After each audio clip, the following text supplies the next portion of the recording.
হারাম উপার্জনের সাথে সবসময় বান্দার হক জড়িত থাকে। আমরা অনেক সময় মনে করি কিছু গুনাহ করলাম, কিছু পাপ করলাম, হয়তো প্লাস মাইনাস হয়ে যাবে।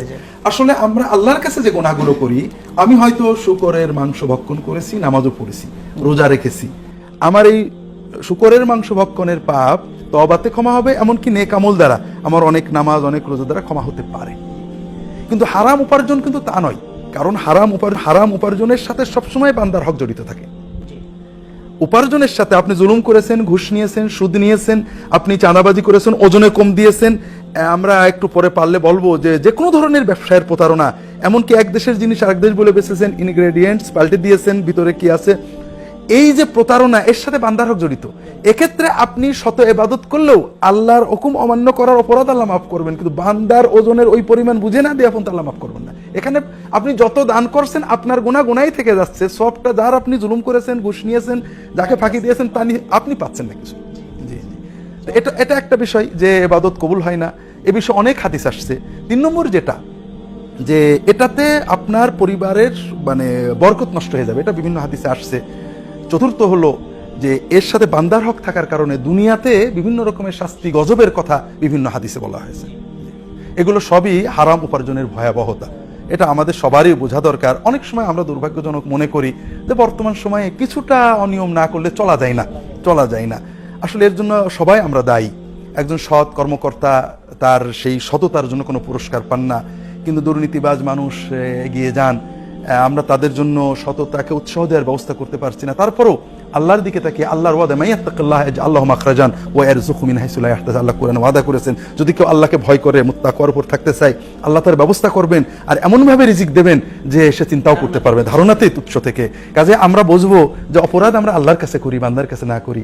হারাম উপার্জন থেকে হালালে থাকার চেষ্টা করি, আল্লাহ তো ওয়াদা করেছেন বরকত দেবেন। হারাম থেকে বেঁচে থাকার তৌফিক আল্লাহ আমাদের দান করুন। আলহামদুলিল্লাহ স্যার, আপনি চমৎকার বলছিলেন। এই পর্যায়ে আপনার কাছে আমরা আরো একটু বিস্তারিত জানতে চাইবো যে হালাল উপার্জনের অনেক পদ্ধতি আছে, যেমন আছে ব্যবসা ক্ষেত্রে হারাম উপার্জন হতে পারে, তারপর কৃষি ক্ষেত্রে হতে পারে, তারপরে অন্যান্য বিভিন্ন যে কার্যক্রম মানুষ করে, কাজ করে উপার্জনের যত পদ্ধতি আছে সেগুলোতে হারাম হতে পারে। তো এই ক্ষেত্রে আমরা প্রথমে চাকুরি, ব্যবসা, কৃষি তিনটাকে যদি নেই, আমাদের জীবনে তো এগুলি সবচেয়ে বেশি, হয়তো কেউ চাকরি করছি, না হয় কৃষি কাজ করছি, অথবা কেউ ব্যবসা করছি, এই তিনটার মধ্যে পড়বে। তো আমরা এগুলোর থেকে হালাল হারাম বাছাই করি। একটু কাইন্ডলি স্যার যদি বলতেন। আলহামদুলিল্লাহ, আসলে হালাল হারামের ক্ষেত্রে মূল নীতি হলো উপার্জনের জন্য ব্যবসা, শ্রম, চাকুরি, কৃষি সবই মূলত হালাল, শুধুমাত্র সুনির্ধারিত হারাম বিষয়গুলো ছাড়া। কাজেই হালাল অনেক, হারাম সীমিত। দ্বিতীয়ত, আমরা হালাল খুব প্রশস্ত, এই জন্য আমরা হালালের বিষয়টা, হালাল বলতে হবে সবই হালাল, এইগুলো বাদে আমরা সেই এইগুলো বাদে বাদ কোনগুলো এগুলো একটু যদি বলতেন। কৃষির ক্ষেত্রে সাধারণত আমরা হারামে পড়ি কয়েকভাবে। একটা হলো কৃষি হাদিস উৎসাহ দিয়ে আছে, একটা হলো অবৈধ জমি দখল করা। জি, রাসূল পাক সাল্লাল্লাহু আলাইহি মানেকতা আশিবরাম মিনাল আরদি বিগাইরি হাক্কিন তুওয়াক্কাহু ইয়াউমাল কিয়ামাতি সাবআ আরাদিন, যদি কেউ 1 বিঘত জমি অবৈধভাবে, সেটা সরকারি জবরদখল করে হোক, পরের জমি দখল করে হোক, অন্যায় দলিল দিয়ে হোক, আলটেলে হোক, দখল করে কিয়ামতের দিন 7 তবক জমির সতা গলায় ঝুলিয়ে তাকে জাহান্নামে ফেলে দেব। অন্যান্য আরেকটা হলো আমরা যেটা কৃষি এবং সকল ক্ষেত্রে আমরা ক্ষতিকারক বিষয় গোপন করে বেচা।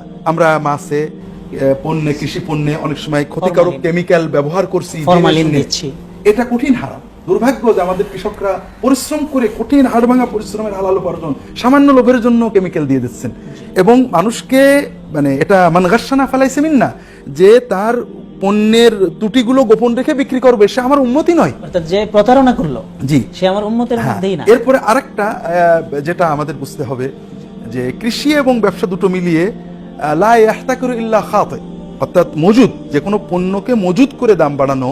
সহিহ মুসলিমের হাদিস, এটা অন্যান্য কিতাবের, যে মজুদদারি করে পাপী ছাড়া কেউ মজুদদারি করে না। কাজেই স্বাভাবিক জমা করে রাখা অবৈধ নয়, কিন্তু এমন যদি হয় যে আমি জমা করে রেখেছি, ক্রাইসিস সৃষ্টি, এটা নিঃসন্দেহে হারাম, এবং এ ব্যাপারে অনেক হাদিস রয়েছে। চাকরি বাকরির ক্ষেত্রে হারামের যেটা মূল সূত্র, সেটা হলো যে বিষয়টা হারাম, যে ব্যবসা হারাম, যে পণ্য হারাম, তার চাকরিও হারাম। যেমন সুদের সাথে জড়িত চাকরি হারাম, মদের সাথে জড়িত চাকরি হারাম, এছাড়া বাকি চাকরি হারাম। তবে যেটা চাকরির ক্ষেত্রে আমরা যেটা করি, চুক্তিবদ্ধ কর্মে কম কর্ম করে বেতন নেওয়া। জি। চুক্তি অনুযায়ী পরিপূর্ণ কর্ম, অর্থাৎ কর্মকর্তা আমার সামনে দাঁড়িয়ে থাকলে, আমার সামনে ক্যামেরা রেখে দিলে যেটুক করতাম, ঠিক আমার সাধ্যমতো পরিপূর্ণ কর্ম আদায় করে দেওয়া আমার জন্য ফরজ দায়িত্ব। এই ক্ষেত্রে ফাঁকি দেওয়াটা হ্যাঁ, এটা আমার ওই ফাঁকির উপার্জনটুকু হারাম হয়ে হারাম যাবে। হবে, জি। এটা আমরা অকারণে করি, সামান্য ফাঁকি দিতে যে আমার কষ্টটার সাথে কিছু হারাম মিশিয়ে ফেলি, দুর্ভাগ্য। জি স্যার। আর সবচেয়ে বেশি হলো ব্যবসা বাণিজ্য অন্যান্য। কোরআন কারিমে কিছু হারাম, হাদিসে কিছু হারাম বিশেষভাবে বলা হয়েছে, সেটা আমাদের একটা হলো সুদ। সুদের সংজ্ঞা হলো অর্থ দিয়ে অর্থ বা একই পণ্য দিয়ে ওই পণ্য বেশি নেওয়া, সময়ের বিনিময়ে বা অন্য কোনো কারণে। আর আল্লাহ ব্যবসাকে হালাল করেছেন।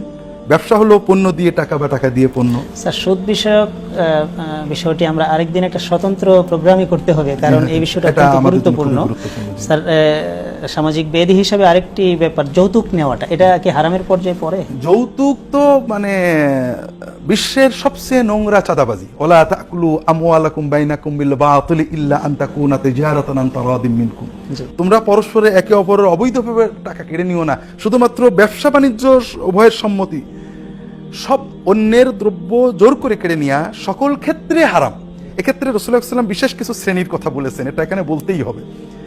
একটা হলো দুর্বল শ্রেণী, এতিমদের কথা আল্লাহ কোরআনে বারবার বলেছেন যে এতিমের সবার সম্পদ নেওয়াই হারাম, কিন্তু দুর্বলের ক্ষেত্রে কোরআনে এবং হাদিসে বিশেষ গুরুত্ব দেওয়া হয়েছে। এতিমের দ্রব্য আর সমাজের অমুসলিম শ্রেণীর দ্রব্য, মান আদা মুআহিদান আও যিম্মিয়ান আও আখাযা মিনহু শাইয়ান মিন গায়রি তিবি নাফসিহি কুনতু খাসমাহু আও খাসিমাহু ইয়াউমাল কিয়ামা। আবু দাউদ অন্যান্য কিতাবের সহিহ হাদিসে রাসূলুল্লাহ সাল্লাল্লাহু আলাইহি ওয়াসাল্লাম বলছেন, যদি কেউ মুসলিম সমাজে বসবাসকারী অমুসলিমের কাছ থেকে তার ইচ্ছার বাইরে সামান্য কিছু গ্রহণ করে, কেড়ে নেয়, তাকে কষ্ট দেয়, তাকে এমন দায়িত্ব দেয় তা তার কর্ম নয়, আমি কিয়ামতের দিন নিজে আমার এই উম্মতের এই মুসলমানের বিরুদ্ধে মামলা দেয়।